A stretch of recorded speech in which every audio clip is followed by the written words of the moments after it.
What about you today, ladies and gentlemen? Are you so into yourself?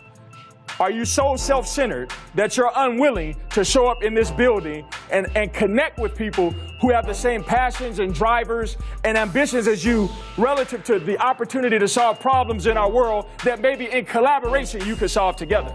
But if you're unwilling to talk to the person sitting to your left or to your right, you may never know that you all even have that common interest, because you're not taking the time to get to know people outside of yourself. What's wrong with taking 15 minutes out of your schedule to say, hey, I don't know you from Adam or Eve, but would you mind showing up 10 minutes early to class next time? Can we grab a cup of coffee? I just want to learn about you and your story.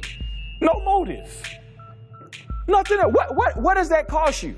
You never know. You could run into a person who literally you guys could collaborate, partner together, and change the world together. But if you're unwilling to get out of your circle, you'll never know.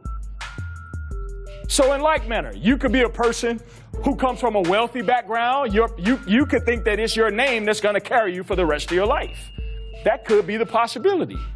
But maybe there's a problem relative to people in poverty that you have a solution to. But if you're unwilling to interact with people who don't come, boom, you get my point. Vice versa applies also.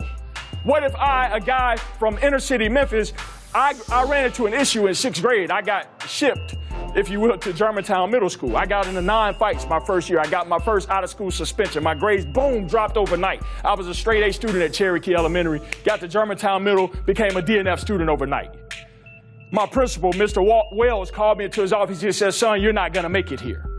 You can't fight your way through this process.